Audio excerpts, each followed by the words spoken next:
네, 자세한 공시 내용 진단을 해보겠습니다. 타키오 뉴스의 조호진 대표와 함께합니다. 어서 오세요. 예, 안녕하세요. 네, 첫 번째 소식은 어떤 내용인가요? 예, SK 네트워크스가 이제 실적을 발표했습니다. SK 네트워크스는 사실 이제 그 많은 사업 부문을 유지하고 있는데요. 사업 부문을 하나하나 뜯어보면 실제적으로 이제 엔데믹 수혜주라 볼 수 있습니다. 바꿔 얘기하면 코로나 때문에 많은 이제 충격을 받았던 이제 회사입니다. SK 네트워크스 사명만 보면은 사실은 하고 있는 사업에 대해서 잘 이렇게 전망을 하기는 어려운데요. 알아보기 힘든데 SK 네트워크스는 이제 원래는 이제 SK 그룹의 이제 상사 부분이 있습니다. 그 네트워크스가 이제 그런 뜻인데 예전에 SK 글로벌이었으면 이제 설명을 바꿨죠. 이제 상사 부분이 있고 또 다른 이제 중요한 사업은 이제 호텔 SK 워커힐이 있습니다. 그 워커힐을 가보신 분은 다 아시겠지만은 워커힐의 이제 부동산이 너무 넓습니다. 그래서 자산으로는 아주 큰 기업입니다. 또 하나는 이제 SK 렌터카가 있는데 그 두 가지 사업, 그러니까 특별히 SK 렌터카를 먼저 살펴보면은 렌터카라는 건 당연히 이제 사람들이 여행을 다녀야 되고 그 여행에 대한 이동이 있어야지 이제 렌터카 수요가 생깁니다. 근데 이제 코로나 때문에 이제 그런 수요가 없었죠. 그래서 코로나가 이제 끝나가면서 렌터카 사업이 호조를 거뒀습니다. 그래서 작년에 이제 렌터카 사업이 실제적으로 이렇게 많은 영업이익을 거뒀고 그리고 SK 렌터카는 또 야심차게 준비하고 있는 것이 이제 제주도에서 전기차로 렌터카라는 건 이제 그 당연히 빌려야 되는데 전기차라는 거는 일정 이상 이제 영업 이동 반경이 이제 제한되면 그에 따라서 이제 생기는 이점이 있습니다. 근데 SK 렌터카가 이제 제주도 렌터카에서 전기차로 많이 돌리는 것을 추진했습니다.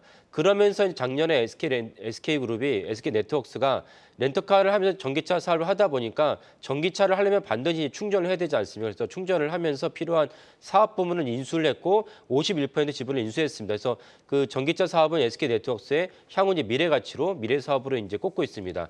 이래서 이제 SK 렌터카가 이제 엔데믹이 되면서 이제 수혜가 됐고 또 하나는 이제 아까 말씀드린 이제 SK 워커힐인데 워커힐 역시 이제 사람들이 여행을 다녀야 이제 관광객이 있어야지 이제 특별히 이제 여행객의 그 수요가 필요한 건데 코로나 때문에 이제 그 SK 워커힐이 좀 어려움을 겪었습니다. 그러다 이제 엔데믹으로 돌아서면서 특별히 4분기에 보면은 그 투숙객이 증가하면서 호텔 부문만 보면은 약 15억 원의 영업이익이 생겼습니다. 그러니까 이제 적자였다가 영업이익이 생기면은 그에 따라서 이제 큰 이제 그 재무제표나 장부상에서 큰 이득이 발생하죠. 그래서 SK 네트워크스가 작년에 전체적으로 영업이익이 1,540억 정도고 전년 동기에 비하면 그냥 27% 정도 성장한 수치입니다. 그래서 아까 말씀드린 두 가지의 어떤 기조는 올해도 유효할 것이기 때문에 그래서 SK 네트워크스의 이제 전망도 올해는 긍정적이다 이렇게 볼 수 있겠습니다.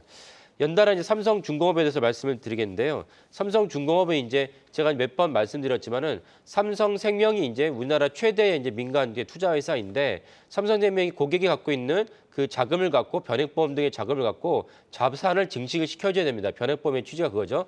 그러다 보니까 삼성생명은 주로 삼성그룹의 계열사에 투자를 하는데 삼성전자에도 투자를 했다가 이번에 공시는 뭐냐면 삼성중공업에 매수를 약 10만 주를 했다는 공시입니다.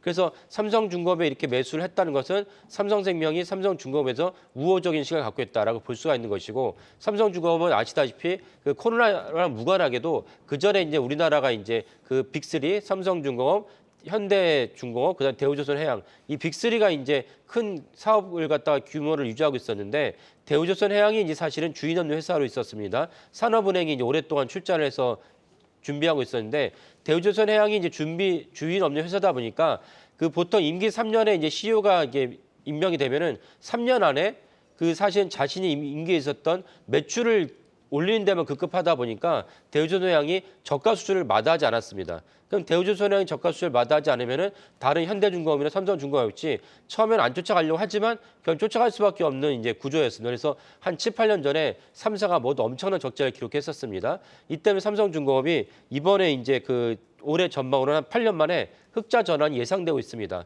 그에 따라서 이제 삼성생명도 삼성중공업에 대해서 긍정적으로 보고 이번에 추가로 매수를 했다 이렇게 전망을 할 수 있겠는데요. 삼성중공업은 여기에 덧붙여 스스로 이제 가이던스로 얘기하는 올해 영업이익을 갖다가 2천억을 예상한다 발표를 했습니다. 2천억은 사실은 좀 이게 그 아주 적극적인 수치는 아니고 보수적 수치라고 볼 수가 있는데 그 이유는 무엇이냐면은 올해 재작년부터 계속 LNG 사업이 이제 수주를 많이 했는데 LNG 사업에 한 번 수주하면 그것이 전체 그 시기에 다 반영되는 것이 아니고 점차 시기적으로 이제 추가적으로 반영을 하게 됩니다. 그래서 올해 하반기에 가면은 이제 추가적으로 LNG 사업에 고부가가치 LNG 사업에 대한 그 매출이 추가로 잡힐 것으로 보입니다. 그래서 2천억 정도의 영업이익은 보수적으로 볼 수가 있고요. 그 수주 사업을 보면은 삼성중업이 올해만 1월 달에 아직 이게 2월 우리가 이제 2월도 안 지났는데 올해 1월 달에만 벌써 21억 달러 수주했습니다. 그러면 연간 올해 1월만 치면 2조 한 3천억쯤 되는 거죠. 그러니까 이 정도는 올해도 수주가 좋다, 긍정적이라 볼 수 있습니다.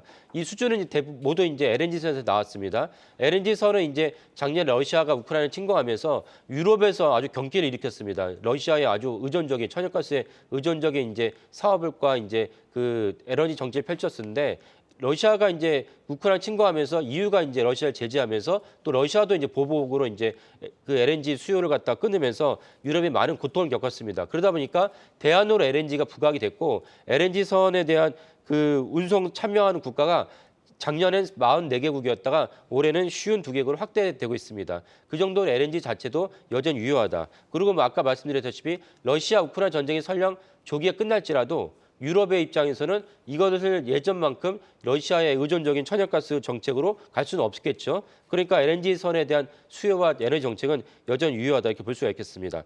또 하나 삼성중공업의 적자를 갖다가 몰아쳤던 것 중 하나가 기껏 발주를 해서 계약을 해서 다 만들어놨더니 고객사가 끌어가지 않은 경우가 종종 있었습니다. 근데 그것이 이제는 이제 가능성이 좀 없다라고 볼 수 있겠습니다. 그래서 삼성중공업이 올해 이제 그 주가는 아주 긍정적이다 이렇게 볼 수가 있겠습니다. 네, 오늘 조선주, 조선 기자재주들 모두 동반 상승을 하고 있습니다. 타키오 뉴스의 조호진 대표였습니다. 고맙습니다. 네, 감사합니다.